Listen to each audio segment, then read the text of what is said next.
Hello guys, we are discussing about NLM यानी Newton's law of motion की study करने जा रहे हैं। तो इस चैप्टर को हम शॉर्ट में कवर करने वाले हैं, जिसमें पूरी फुल कॉन्सेप्ट के साथ हम कवर करने वाले हैं। तो सबसे पहले NLM को स्टार्ट करते हैं। So let's get begin. NLM यानी न्यूटन्स लॉ ऑफ मोशन। यह है, देखो इसमें अगला देखो, सबसे पहले न्यूटन्स लॉ ऑफ मोशन में आता है फोर्स। फोर्स यानी बल। बल क्या होता है? जैसे आप हम किसी वस्तु को पुश करते हैं या पुल करते हैं, उसे हम क्या कहते हैं? फोर्स कहते हैं। ये सबसे पहले तो ये वेक्टर क्वांटिटी होती है, यानी कि सदिश राशि होती है। और इसका SI मात्रक क्या होता है? न्यूटन होता है। और न्यूटन को आप कैसे लिखते हो? बल को कैसे लिख सकते हो आप? गति के द्वितीय नियमानुसार F इज इक्वल टू क्या लिख सकते हो? Change in momentum, rate of change in momentum, यानी कि संवेग में परिवर्तन की दर को क्या कहते हैं? फोर्स कहते हैं। और उससे डिफिनेशन निकल करके आई थी कि F इज इक्वल टू, यहाँ पर क्या था? ma था। F is equal to ma। F is equal to ma से हम निकालेंगे तो इसमें यहाँ पर देखो kg, यहाँ पर m का वैल्यू हो गई और मीटर पर सेकंड स्क्वायर एक्सेलरेशन की हो गई वैल्यू। चलो आगे चलते हैं।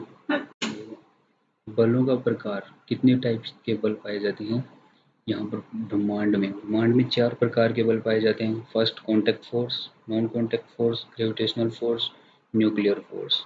तो संपर्क बल में कौन कौन से होते हैं? देखो, प्रतिक्रिया, यानी कि दो वस्तु यदि संपर्क में रहेंगी तो वो एक दूसरे पर समान परिमाण व विपरीत दिशा में प्रतिक्रिया बल लगाती है। तनाव बल, यानी कि किसी भी वस्तु का अगर आप लटका दोगे तो जिस वस्तु से, यानी कि रस्सी से लटकाए या किसी स्प्रिंग से लटकाए हो, तो उसमें टेंशन फोर्स क्रिएट हो जाता है। फ्रिक्शन फोर्स, यानी कि दो सतहों के बीच में सापेक्षिक गति का विरोध करता है, उसे हम फ्रिक्शन फोर्स कहते हैं। घर्षण बल। तो आगे चलते हैं। कॉन्टैक्ट फोर्स, यानी कि प्रतिक्रिया बल।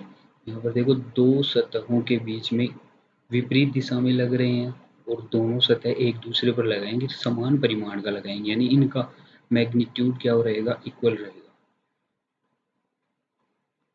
हमेशा सतह से लंबवत रहेगा। अब प्रतिक्रिया बल हमेशा सतह के लंबवत लगेगा।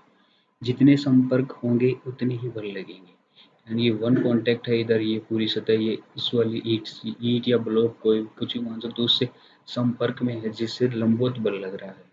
आंतरिक बल है, दोनों वस्तुएं एक दूसरे पर विपरीत दिशा में तथा समान परिमाण, विपरीत दिशा होने के कारण ये आंतरिक बल माना जाएगा, एक दूसरे को कैंसिल कर देंगे। तनाव बल यानी टेंशन फोर्स, ये क्या होता है? बाई डायरेक्शनल होता है, यानी कि ऊपर इसकी डायरेक्शन दो होती है। आप अगर ब्लॉक के रेफरेंस में देखोगे तो ये क्या है? टेंशन फोर्स अपवर्ड डायरेक्शन में। यदि आप ऊपर वाली किसी सतह, दृढ़ पिंड, इसके रेस्पेक्ट में देखोगे तो टेंशन फोर्स इसे नीचे खींच रहा है और इसे ऊपर पुल किए हुए हैं। यह टेंशन फोर्स बाई डायरेक्शन में होगा। यहाँ पर टेंशन फोर्स है ना, ये भी क्या है? इंटरनल फोर्स है।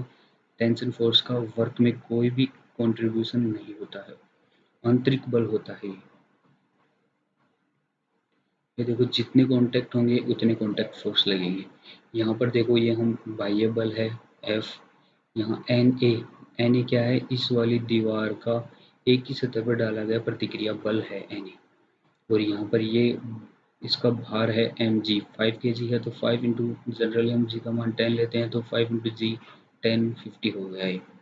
NB क्या है? यहाँ पर नीचे वाली सतह के कारण प्रतिक्रिया बल NB है। जैसे इस वाली रोड को उठाए हुए, तो इस पर कौन कौन से फोर्स लग रहे हैं, इसके अध्ययन को FVD कहते हैं। FVD में देखो, सबसे पहले यहाँ पर लग रहा है, ये हैंग्ड है, यानी कि लटकी हुई है, तो इसमें कौन सी टेंशन फोर्स? ऊपर की डायरेक्शन में लग रहा है। हम इस रोड के रेस्पेक्ट में देख रहे हैं। इसका सेंटर ऑफ मास यहाँ पर है, तो सेंटर ऑफ मास से हम क्या करते हैं? mg को डिनोट करते हैं। तो सेंटर ऑफ मास यानी कि mg से mg लगेगा। यहाँ पर सेंटर ऑफ मास से इसका द्रव्यमान लगेगा डाउनवर्ड, क्योंकि ग्रेविटेशन हम परपेंडिकुलर मानते हैं डाउनवर्ड डायरेक्शन में।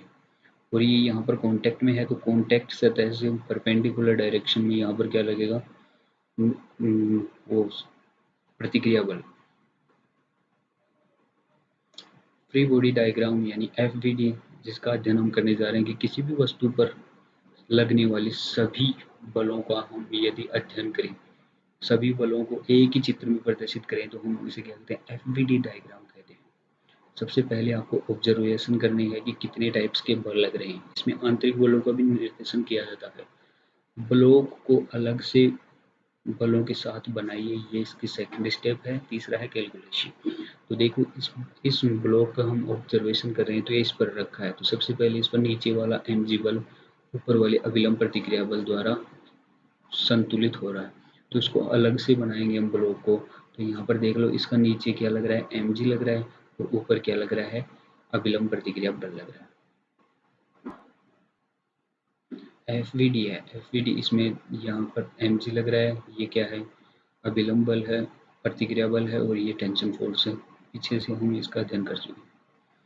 यहाँ पर देखो ये क्या है, ये दो सतह हैं जो किसी कोण पर है। कितने भी कोण हो सकता है, जनरली यहाँ पर 90 कोण लिया गया है, क्योंकि 30, 60, 90 और 90 ये बच गया, और ये सीधी रेखा माने तो सरल रेखा, रैखिक कोण कितने, रैखिक कोणों का योग कितना होगा, 180। तो इस टाइप से। तो ये देखो ये वाली गेंद है, इस पर क्या कौन कौन से बल लग रहे हैं उसका हम अध्ययन करेंगे। तो सबसे पहले सेंटर ऑफ मास से डाउनवर्ड करके यहाँ पर क्या लगेगा, इसका भार लगेगा, और ये वाली सतह है, इसके कारण प्रतिक्रिया बल इसके परपेंडिकुलर डायरेक्शन में ये वाला एन बी लग गया, बी वाली सतह के कारण, और ए वाली सतह के कारण इसकी परपेंडिकुलर डायरेक्शन में ये लग गया, एन ही लग गया। ये इसका एफवीडी डायग्राम हो गया। फिर आगे चलते हैं तो हमारे पास में आगे चलते हैं तो इक्विलिब्रियम आती है, यानी कि साम्य अवस्था। सबसे पहले तो साम्य अवस्था कब होगी, जब टोटल फोर्स है वो 0 होगा, तब साम्य अवस्था होगी। यहाँ पर टोटल फोर्स 0 है तो यहाँ पर वस्तु क्या होगी, एक्सीलरेशन उसका 0 होगा। एक्सीलरेशन 0 होगा तो उसकी वेलोसिटी क्या होगी, कांस्टेंट होगी, या 0 भी हो सकती है।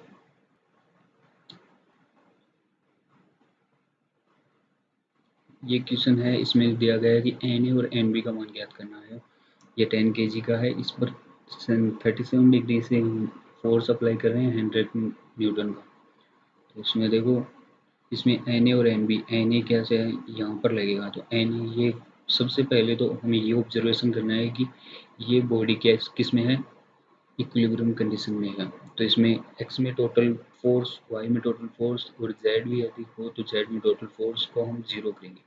तो एक्स में टोटल फोर्स कैलकुलेट करेंगे तो इसका कोस थीटा, कोस वाला कंपोनेंट लेंगे तो 100 इंटू कोस 37, कोस 37 होता है 4/5। तो इस आधार पर 4/5 से मल्टीप्लाई करेंगे तो इसका 80 आ जाएगा। तो एन ए का मान कितना हो जाएगा, 80 हो जाएगा। और एन बी कैसे, कौन सा होगा इसका, अपवर्ड कंपोनेंट, वर्टिकल कंपोनेंट होगा, तो इसका वर्टिकल कंपोनेंट कौन सा होगा, 100 साइन 37, साइन 37 की वैल्यू कितनी होती है, 3/5, और ये 60 आ जाएगा। लेकिन नीचे की ओर एक और फोर्स यहाँ पर लग रहा है, उसका नाम है वस्तु का द्रव्यमान के कारण लगने वाला बल, यानी कि भार। तो भार नीचे की ओर लग रहा है, कितना लग रहा है, 100 का, और नीचे की तरफ ही ये फोर्स के कारण एक वर्टिकल कंपोनेंट आ रहा है जिसकी वैल्यू 60 है, 60 और 100 160। इसका एन बी की वैल्यू कितनी होगी, 160 होगी यहाँ पर। ये थोड़ा इंपॉर्टेंट पॉइंट है यहाँ पर। अगले वाले में चलेंगे तो यहाँ पर भी दो सतह हैं, उसमें देखो 10 kg का एक गेंद मान सकते हो, आप कोई ब्लॉक मान सकते हो, वो रखा है यहाँ पर। तो 10 kg है तो सबसे पहले तो इसमें नीचे की ओर लगेगा। तो 10 kg है तो इसमें नीचे के कारण, भार के कारण बल लगेगा 10 इंटू जी। ये एंगल 30 और 60 पर है। तो यहाँ पर देखो, चलते हैं आगे की ओर चलते हैं तो यहाँ पर सबसे पहले देखो ये क्या है, 100 इसके भार के कारण लगने वाला बल, और इस वाली सतह से परपेंडिकुलर डायरेक्शन में एन भी लग रहा है, और ऐसे वाली सतह थी उसके कारण परपेंडिकुलर डायरेक्शन में एन ए लग रहा है। एन ए और एन बी की वैल्यू हमें काउंट करनी है। ये एंगल हमें दे रखा था 30 और ये दे रखा था 60। तो इसके कंपोनेंट करेंगे, हॉरिजॉन्टल कंपोनेंट क्या हो जाएगा इसका, एन ए इंटू कोस 60, कोस 60 की वैल्यू 1/2 एन ए बाई 2, और यहाँ पर हो गया एन में एन बी इंटू उसका कोस कंपोनेंट यानी कि कोस 30, कोस 30 की वैल्यू √3/2, तो एन बी इंटू √3/2, और इसका वर्टिकल कंपोनेंट लेंगे तो एन ए इंटू इसका साइन 60 की वैल्यू √3/2 और एन बी इंटू साइन 30 की वैल्यू 1/2। ये वर्टिकल कंपोनेंट सेम डायरेक्शन में होने के कारण ये दोनों ऐड हो जाएंगे और यहाँ पर वो जो गेंद है वो इक्विलिब्रियम कंडीशन में है तो दोनों की horizontal force is equal horizontal force का सबमिशन होगा तो वो भी जीरो होगा और वर्टिकल का फोर्सेस का सबमिशन होगा वो भी क्या होगा जीरो होगा यहाँ पर। तो N B into √3/2 is equal to होगा एन ए इंटू NA/2। तो ये दोनों करेंगे तो रूट 2 से 2 गया एन ए बराबर √3 टाइम्स इंटू एन बी। ये इक्वेशन नंबर फर्स्ट आ गई। वर्टिकल फोर्स को हम जीरो करेंगे तो वर्टिकल फोर्स में क्या है NB/2 plus √3/2 NA is equal to 100 होगा और इसमें एन ए की वैल्यू इक्वेशन फर्स्ट से निकाल कर यहाँ पर रखेंगे तो इसमें एन ए और एन बी की एग्जैक्ट वैल्यू हमें फाइंड आउट कर सकते हैं। तो चलते हैं अगले क्वेश्चन की ओर। यहाँ पर क्या दे रखा है कि हमें ये टेंशन फोर्स है इसमें क्रिएट हो रहा है। यहाँ पर एक ब्लॉक को 10 kg के ब्लॉक को हैंग किया गया है और इसमें 37 डिग्री एंगल बना रखा है तो इसमें T1 मान लेते हैं, इसमें T2 मान लेते हैं। यहाँ पर वस्तु दिखाई गई इक्विलिब्रियम कंडीशन में है तो इक्विलिब्रियम कंडीशन में होने के कारण इसमें वर्टिकल कंपोनेंट्स फोर्स के टोटल जीरो होंगे और हॉरिजॉन्टल कंपोनेंट्स भी क्या होंगे जीरो होंगे। तो सबसे पहले यहाँ पर देखेंगे तो T1 वाला फोर्स है इसका हॉरिजॉन्टल कंपोनेंट और वर्टिकल कंपोनेंट कर लेंगे। वर्टिकल कंपोनेंट को 100 यानी जो भार लग रहा है 100 न्यूटन उसके इक्वल करा देंगे और T2 को किसके इक्वल कराएंगे T1 के हॉरिजॉन्टल कंपोनेंट के इक्विलिब्रियम कंडीशन के लिए। तो जैसे ही देखो इसके T1 का वर्टिकल कंपोनेंट होगा T1 साइन 30 और T1 का हॉरिजॉन्टल कंपोनेंट होगा क्या T1 cos 30। ये दोनों हम जैसे इक्वल कराएंगे तो वर्टिकल फोर्स को इक्वल करेंगे तो हमें T1 और T2 की एग्जैक्ट वैल्यू फाइंड आउट कर सकते हैं। यहाँ से T2 is equal to T1 cos 37 और T1 sin 37 is equal to 100 newton. यहाँ से T1 और T2 फाइंड आउट कर लेंगे। चलिए आगे की तरफ चलते हैं हम लोग। तो देखिए पार्ट फर्स्ट कंप्लीट हो गया है। पार्ट सेकंड में इसी का पार्ट सेकंड आएगा NLM का। तो हमारे चैनल को like subscribe and share. Thank you guys.